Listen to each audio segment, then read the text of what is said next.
ಬಸವ ಕಲ್ಯಾಣ ನಗರದ hi-tech bus ನಿಲ್ದಾಣದ ದರ್ಶನವನ್ನ ಮಾಡಿಸ್ತೇನೆ.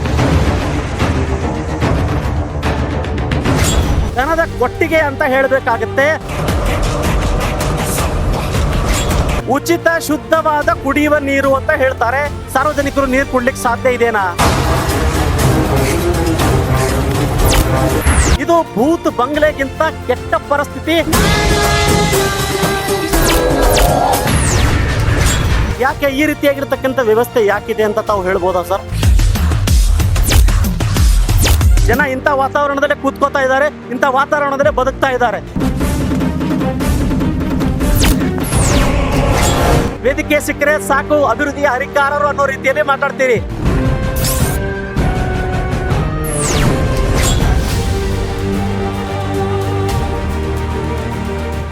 ಇವತ್ತು ನಾನು ನಿಮಗೆ ಬಸವ ಕಲ್ಯಾಣ ನಗರದ ಹೈಟ್ಯಾಕ್ ಬಸ್ ನಿಲ್ದಾಣದ ದರ್ಶನವನ್ನ ಮಾಡಿಸ್ತೇನೆ.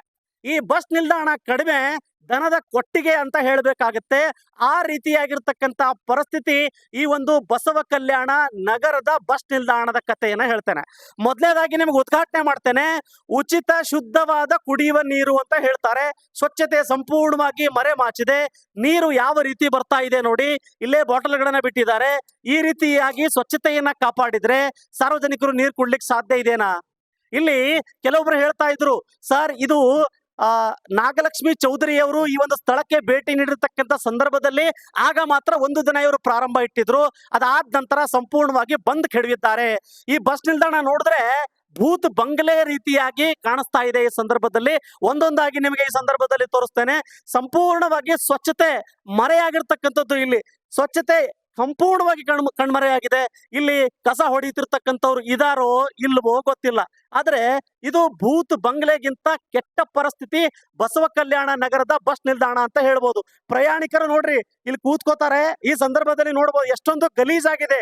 ಇಲ್ಲಿರ್ತಕ್ಕಂಥ ಮೇಲ್ವಿಚಾರಕರು ಇದನ್ನ ಸ್ವಚ್ಛತೆ ಮಾಡಬೇಕು ಅನ್ನುವ ಕನಿಷ್ಠ ಜ್ಞಾನವೂ ಕೂಡ ಇವರಿಗೆ ಇಲ್ಲದೆ ಹೋಯ್ತಾ ಅನ್ನೋದು ನನ್ನ ಪ್ರಶ್ನೆ. ನೀವು ನೋಡ್ಬೋದು ಯಾವ ರೀತಿಯಾಗಿ ಹೊಲಸಿದೆ. ಇದೇ ಹೊಲಸಿನಲ್ಲಿ ಸಾರ್ವಜನಿಕರು ಕೂತ್ಕೋತಾರೆ, ಇಲ್ಲಿಂದನೇ ಪ್ರಯಾಣ ಮಾಡ್ತಾರೆ, ಇಲ್ಲಿಂದನೇ ಬಸ್ಗಳು ಬರ್ತಾವೆ. ಆದ್ರೆ ಮೂಲಭೂತ ಸೌಕರ್ಯಗಳಲ್ಲಿ ಶುದ್ಧವಾಗಿರ್ತಕ್ಕಂಥ ಕುಡಿಯುವ ನೀರು ಮೊದಲನೇದಾಗಿ ಇಲ್ಲಿ ಇಲ್ಲ. ಎರಡನೇದಾಗಿ ಸ್ವಚ್ಛತೆ ಸಂಪೂರ್ಣವಾಗಿ ಕಣ್ಮರೆಯಾಗಿರ್ತಕ್ಕಂಥದ್ದು. ಇಂತಹ ವಾತಾವರಣದಲ್ಲಿ ಜನ ಬಂದು ಪ್ರಯಾಣಿಸಬೇಕಾಗಿರ್ತಕ್ಕಂಥ ಅನಿವಾರ್ಯತೆ ಇದೆ. ಇಲ್ಲಿ ಏನು ನಾ ಹೇಳೋದಲ್ಲ ನಿಮಗೆ, ದನದ ಕೊಟ್ಟಿಗೆಗೆ ಬಂದ ಹಾಗೆ ಅನುಭವ ಆಗ್ತಾ ಇದೆ. ಈ ಸಂದರ್ಭದಲ್ಲಿ ನಾನು ಇರ್ತಕ್ಕಂಥ ವ್ಯವಸ್ಥಾಪಕರಿಗೆ ಪ್ರಶ್ನೆಯನ್ನ ಮಾಡ್ತೀನಿ, ಯಾಕೆ ಸ್ವಚ್ಛತೆ ಕಣ್ಮರೆಯಾಗಿದೆ, ಯಾವ ಕಾರಣಕ್ಕಾಗಿ ನೀವು ಈ ರೀತಿಯಾಗಿ ವ್ಯವಸ್ಥೆಯನ್ನ ಮಾಡ್ತಾ ಇದ್ದೀರಿ ಅಂತ ನಾನು ಕೇಳ್ತೇನೆ. ಸರ್ ಬರ್ಬೋದಾ ಒಳಗಡೆ? ಓಕೆ ಸರ್, ನಮಸ್ಕಾರ. ಬಸವ ಕಲ್ಯಾಣ ಈ ಬಸ್ ನಿಲ್ದಾಣದ ವ್ಯವಸ್ಥೆ ಸಂಪೂರ್ಣವಾಗಿ ಹದಗೆಟ್ಟು ಹೋಗಿದೆ ಸರ್. ಹೊರಗಡೆ ನೋಡ್ತಾ ಇದ್ರೆ ಸ್ವಚ್ಛತೆ ಅನ್ನೋದೇ ಇಲ್ಲ. ಮೊದಲನೇದಾಗಿ ಶುದ್ಧ ಕುಡಿಯುವ ನೀರಿನ ಘಟಕ ಅಂತ ಹೇಳ್ತಿದ್ರಿ, ನೀರೇ ಬರ್ತಾ ಇಲ್ಲ ಅಲ್ಲಿ.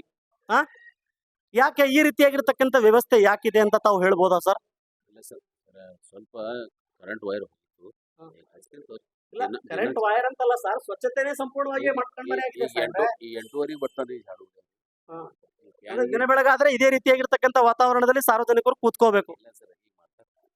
ಶುದ್ಧ ಕುಡಿಯುವ ನೀರಿನ ಘಟಕ ಇದೇನಾ ಸರ್? ಇಲ್ಲಿ ಇದೇನಾ ಸರ್ ಶುದ್ಧ ಕುಡಿಯುವ ಘಟಕ ಇದೆನಾ? ಬನ್ನಿ ಸರ್, ನಾನು ತೋರಿಸ್ತೀನಿ ನಿಮ್ಗೆ. ಅಲ್ಲಿ ನಾಗಲಕ್ಷ್ಮಿ ಚೌಧರಿ ಅವರು ಬಂದಿರತಕ್ಕಂಥ ಸಂದರ್ಭದಲ್ಲಿ ಒಂದು ದಿನ ನೀವು ಪ್ರಾರಂಭ ಇಟ್ಟಿದ್ದೀರಿ. Main wire current wire cut ಆಗಿತ್ತು. ಅವರು 2-3 ಸಲ ಆಫೀಸ್ಗೆ ಹೋಗಿ ಬಂದಿರಿ. ಈಗ ವೈರ್ ಹಾಕ್ಯಾರ. ಅದೇ ಸರ್, ಯಾವಾಗ ನೀವು ಸಮಸ್ಯೆ ಪರಿಹಾರ ಕೊಡೋರು ಸರ್? ಈಗ ಸದ್ಯ ಈಗ 5 ನಿಮಿಷ ನೋಡಿ, ನಾವು ಬಂದು ಕೇಳಾದ್ಮೇಲೆ ಸಾಹೇಬ್ರು ಹೇಳ್ತಾರೆ ವೈರ್ ಕಟ್ ಆಗಿದೆ. ವೈರ್ ಕಟ್ ಆಗಿರೋದಕ್ಕೆ, ಕಸ ಹೊಡಿಯೋದಕ್ಕೆ, ಸ್ವಚ್ಛತೆ ಮಾಡೋದಕ್ಕೆ ಸಂಬಂಧನೇ ಇಲ್ಲ. ಜೊತೆಗೆ ಶುದ್ಧ ಕುಡಿಯುವ ನೀರು ಸಾರ್ವಜನಿಕರಿಗೆ ಬೇಕೋ ಬೇಡವೋ ನೀವೇ ಹೇಳಿ ಸಾಹೇಬ್ರೆ. ಶುದ್ಧ ಕುಡಿಯುವ ನೀರು ಬೇಕೋ ಬೇಡವಾ ಸರ್? ನೀವೇ ಹೇಳಿ ಸರ್. ನಾನು ನೋಡ್ತಾ ಇದ್ದೀನಿ ಅಲ್ಲಿ ಒಂದ್ ಸ್ವಲ್ಪನೂ ಕೂಡ ಕುಡಿಯೋ ನೀರು ಬರ್ತಾ ಇಲ್ಲ, ಸ್ವಚ್ಛತೆ ಇಲ್ಲ ಸರ್ ಅಲ್ಲಿ. ಸರ್ ನಮ್ಮ ಸಾಹೇಬ್ರು ಯಾರು ಸರ್? ನಮ್ಮ ಡಿಪ್ ಮ್ಯಾನೇಜರ್ ಇದ್ದಾರೆ ಮೊದಲ. ಇವ್ರಿಗೆ ಪಾಪ ಹೊಸರು ಬಂದಾರ, ಅವ್ರಿಗೇನು ಅವ್ರಿಗೆ ಹೇಳೇ ಇಲ್ಲ ಬಿಡ್ರಿ. ನಮ್ಮ ಡಿಪ್ ಮ್ಯಾನೇಜರ್ ಇವ್ರಿಗೆ ಮೊದಲು ಇದ್ದಿನವ್ರು ಡಿಪ್ ಮ್ಯಾನೇಜರ್ ಹೇಳಿದೆವು. ಆಲ್ರೆಡಿ ಹೇಳಿದ್ರೆ 2 ಸಲ 3 ಸಲ ನೋಡಿದ್ರು. ಅದು ಇನ್ನ ಪೈಪ್ ಕಟ್ ಆಗ್ಯದ್ರಿ. ಅವರು ಫಸ್ಟ್ ತಂದ್ ಕೂಡ್ಸಿದಾರ, ಅದು ಒಟ್ಟು ಇದನ್ನೇ ಆಗ್ತಾ ಇಲ್ಲ.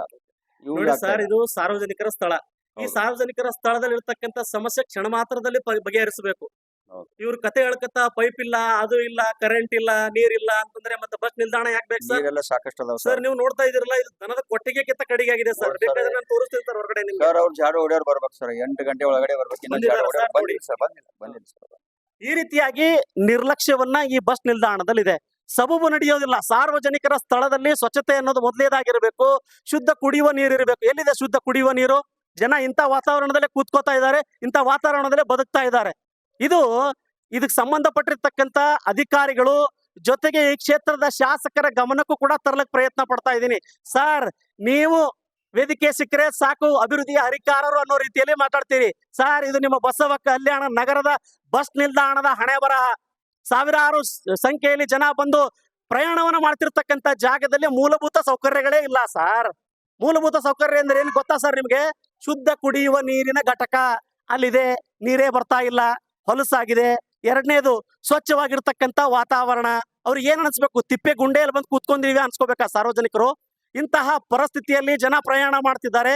ನೀವು ಮಾತ್ರ ಏನು ಗೊತ್ತೇ ಇಲ್ಲದ ರೀತಿಯಲ್ಲಿ ವರ್ತನೆ ಮಾಡ್ತಾ ಇದ್ದೀರಿ. ಅಧಿಕಾರಿಗಳು ಮೊದಲು ಎಚ್ಚೆತ್ತುಕೊಳ್ಬೇಕು. ಇಲ್ಲಿರ್ತಕ್ಕಂಥ ಅಧಿಕಾರಿಗಳು ಏನ್ ಹೇಳ್ತಾ ಇದಾರೆ? ಅವರು ಕೂಡ ಅಸಹಾಯಕರು. ಅವ್ರು ಒಂದ್ ವೇಳೆ ಅವ್ರಿಗೆ ಮನವಿ ಮಾಡಿದ್ರೆ ನಾಳೆ ಮಾಡ್ತೀನಿ, ನಾಡದ್ ಮಾಡ್ತೀನಿ, ಮುಂದೆ ನೋಡೋಣ ಅನ್ನೋ ಮಾತುಗಳನ್ನ ಹೇಳ್ತಾರೆ. ಇದು ಸಾರ್ವಜನಿಕರ ಜಾಗ, ಇದು ಸಾರ್ವಜನಿಕರು ಓಡಾಡ್ತಿರ್ತಕ್ಕಂಥ ಜಾಗ. ಸ್ವಚ್ಛತೆನೇ ಇಲ್ಲ ಅಂತಂದ್ರೆ ನೀವು ಅಭಿವೃದ್ಧಿ ಹರಿಕಾರರಾಗ್ಲಿಕ್ಕೆ ಸಾಧ್ಯನೇ ಇಲ್ಲ.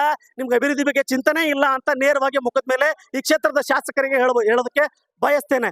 ಶೀಘ್ರದಲ್ಲಿ ಇಲ್ಲಿರ್ತಕ್ಕಂಥ ಸಮಸ್ಯೆಯನ್ನು ಬಗೆಹರಿಸಿ ಹದಗೆಟ್ಟಿರ್ತಕ್ಕಂಥ ವಾತಾವರಣವನ್ನ ಸ್ವಚ್ಛಗೊಳಿಸಿ ಸಾರ್ವಜನಿಕರಿಗೆ ಅನುಕೂಲ ಮಾಡಿಕೊಡ್ಬೇಕು ಅಂತ ಈ ಸಂದರ್ಭದಲ್ಲಿ ಸಾರ್ವಜನಿಕರ ಪರವಾಗಿ ನಾನು ಕೇಳೋದಕ್ಕೆ ಇಷ್ಟಪಡ್ತೇನೆ. ಏನ್ ಹೇಳ್ತೀರಿ ಸಾಹೇಬ್ರೆ ಸ್ವಚ್ಛತೆ ಬಗ್ಗೆ? ಇದೇನಾ ಸ್ವಚ್ಛತೆ? ಸ್ವಚ್ಛತೆ ಇದೆನಾ? ಸ್ವಚ್ಛತೆ ಕಾಣುತ್ತೆ ನಿಮಗೆ ಇಲ್ಲಿ ಸಾಹೇಬ್ರೆ? कन्नड़ बात में ना हिंदी में बोलो, कोई बात नहीं, बोलो कैसा है सर? सब साफ सफाई रहना, अच्छा रहना, सब सही रहा तो अच्छा रहता। तो कुछ भी नहीं दिख रहा ना सर यहाँ पे? सब करना वो इनका काम ना हो करने का। नहीं कर रहे, ऊपर तो दिख रहे. हाँ, ಮಾತಾಡ್ತೀರಾ ಸರ್ ಪ್ಲೀಸ್? ಏನ್ ಹೇಳ್ತೀರಾ ಸರ್ ಈ ವಾತಾವರಣ? साफ सफाई अच्छा मांगता, हाँ. स्वच्छता पूरा मांगता। आप बोले वैसा अच्छे ही। बहुत सारे गंदे पड़े हैं, मैनेजमेंट पूरा मिसमैनेज हो गया है. नहीं लगता ना? सही बात है। ಯಾವ ಊರು ಬೆಟ್ಟದಿಂದ? ಕಾಮ್ಲೋಡಿ ಬಸ್ಗಳು ಬರ್ತಾವ ಕರೆಕ್ಟ್ ಟೈಮಿನಾಗ? ಇಲ್ಲ ರೀ. ಮತ್ತೆ ಹೆಂಗ್ ಮಾಡೋದು? ಆಟೋ ಬರ್ರಿ ಎಷ್ಟೇ ಐತಿ ಮತ್ತೆ? ಏಳನೇ ಕ್ಲಾಸ್ ಹುಡುಗ. ಇಲ್ಲಿ ಬಸ್ ಕೂಡ ಸರಿಯಾದ ಪ್ರಮಾಣದಲ್ಲಿ ಬರಲ್ಲ. ಇದು ವಿದ್ಯಾರ್ಥಿಗಳ ಹಣೆ ಬರ. ಇಲ್ಲಿ ಕೂಡ ಬಸ್ಸಿನ ಸಮಸ್ಯೆ ಇದೆ. ಮತ್ತೆ ಮುಂದೆ ಹೆಂಗ್ ಮಾಡ್ತೀರಿ? ಮತ್ತೆ ಸಾಲಿಗೆ ಹೋಗ್ಲಿಕ್ಕ ಬರ್ಲಿಕ್ಕ? ಆಟೋಗ್ ಹೋಗ್ಬರ್ತೇವ್ರಿ. ಆಟೋಕ್ ಹೋಗ್ಬರ್ತೀರಿ? ಹಾ. ಇಲ್ಲಿ ಬಸ್ ಸ್ಟ್ಯಾಂಡ್ ಹೆಂಗ್ ಬಂದಿರಿ? ಮತ್ತೆ ಈಗ ಆಟೋಕ್ ಹೋಗೋರು? ಬಸ್ ಬರ್ತದ. ಬಸ್ ಬರ್ತದ ಈಗ? ಬರಲ್ಲಂದಲ್ಲಪ್ಪ? ಆ ಕಡೆ ಸಾಲಿ ಬರಲ್ರಿ. ಹೌದಾ?